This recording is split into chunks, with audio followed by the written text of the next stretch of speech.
new Triumph Tracker 400 is an interesting motorcycle because it's at neither extreme of the Triumph range in India, and it's also sort of hard to peg what this motorcycle is. Now, Triumph calls it a tracker. A tracker is based off a flat track motorcycle, and those things are designed to go extremely fast on dirt track ovals, going left at very high speeds, and they have certain things about them that are designed just for that purpose. For example, they generally tend to have big wheels, generally 18 or 19-inch wheels at both ends. This does not have that. This is 17-inch wheels at both ends. Then you've got the fact that what's underneath the skin here is more closely based to the Thruxton 400, which is a cafe racer and nothing like a scrambler or anything remotely off-road oriented. So what this motorcycle is a little confusing, and it's effectively a sort of mishmash of various parts that are already in the Bajaj Triumph portfolio. For example, the engine, like I said, is in the Thruxton state of tune, and the suspension is also straight off the Thruxton. That includes the suspension travel, which is 140 mm at the front and 130 at the rear. You come to the back, you've got the Thruxton tail lamp, which does divide opinion. I think it's perfectly all right. It's unremarkable, but some of my colleagues miss the fact that it's not as ornate and pretty looking as on the Speed 400. More parts from the Triumph bin come in the form of this exhaust, which is straight lifted off the Scrambler 400. The one thing that is unique to this motorcycle is the fuel tank. It's a little wider and it gives the motorcycle a bit more sense of presence and mass, which is a very good thing, because one of the few negatives with the Triumph 400s, especially the smaller road-biased ones, was that they looked very thin and skinny, and this addresses that slightly. Doesn't fix the issue completely, but it gives the bike some more presence. We've also got a nice long seat, and this seat cowl comes as standard, but you can remove that. Funny point on that. Now, these motorcycles are really very well made. I really appreciate the attention to detail. You can see that in how these bolts are put into place, the lovely finish of the plastics out here. It really does make you feel good, and I love the way that Triumph has recessed the key slot for taking off the seat. It's down in there and it's very neatly done, probably the best I've seen on any Indian motorcycle. But when you take the seat off, you will see that Triumph has given you a very comprehensive toolkit that includes one spanner and one Allen key, and that Allen key does not fit the Allen bolts for taking this cowl off. So we can't take it off to show you what pillion comfort is like, but rider comfort is actually quite good because this is a spacious seat and I found myself really quite comfortable on the motorcycle. Let me show you what that looks like. This is an 805 mm seat height, again not tall like the Scramblers, and it's pretty much on par with the Speed 400, which makes this a fairly accessible motorcycle. What's changed compared to its siblings is the riding position, and again this is something that's at odds with the tracker identity of this motorcycle. The foot pegs have been moved back and are slightly higher up now. And the bar has been lowered and is really quite wide. This is what the riding position looks like. It's not uncomfortable, but it is engaged. You feel your core at work when you're on this motorcycle for half an hour, 45 minutes. You know you're putting in some effort from these muscles to hold yourself in place. But I quite like it. It's a sporty roadster riding position without being uncomfortable. They've done a good job there. The only thought I've had so far is I find this handlebar a little excessively wide. If you're someone who spends a lot of time in jam traffic every day getting to work and back, this will get in the way. It's not as easy to filter through gaps. But beyond that, I quite like this riding position. But again, it's more roadster than it is tracker or scrambler.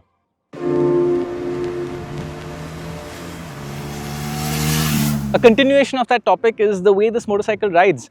Now, this is the first time that we are experiencing the 349cc Triumph engine in the higher state of tune that you get on the Thruxton. This produces 40 horsepower and 32 Newton meters of torque. The 350cc version of the Triumph that we earlier experienced on the Scrambler was something I really enjoyed. That is a little lower on parts, 37 horsepower, and it's also lost some of that low to mid-range that the old 399 had. But that engine gained a lot in terms of smoothness, and I felt that it was a better engine than the 400, just as an overall easy-to-use motorcycle. This follows in that same direction in the sense that the bottom end is still not as strong as the 400 for sure. You do need to work the engine a bit more when you want to make a quick overtake. You've got to drop a gear or two, you've got to rev it out, and when you rev it out, you get the performance at the higher end. Now, the way that performance comes in is not like how it is on the KTM 390, now converted to 350. That engine comes alive at 7,000-8,000 RPM and the pull is strong up there. This builds up to it more gradually, but you do need to rev it out.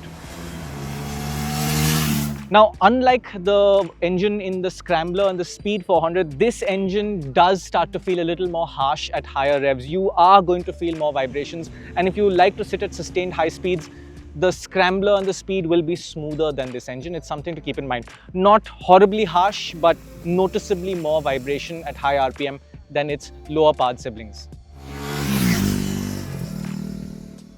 Handling wise, I think Triumph has done a really good job of balancing usability and fun. I was never a big fan of the Speed 400 and the Speed T4 suspension. It felt a little sort of budget and didn't like being pushed hard. You would sort of get a little harsh feedback when you up the pace or if you hit bigger bumps. Like I said earlier, the suspension is a straight lift from the Thruxton and it works quite well in this application. There is a sense of firmness to it, but no harshness. So when you're pushing harder, you get good support. But when you're riding through rough roads, it deals with them quite well. It's only really nasty potholes that it gets affected by. But that would apply to any motorcycle, and to deal with that kind of stuff, you need a plush ADV. So for overall comfort, I like what the suspension offers, and it's also fun out on twisting roads.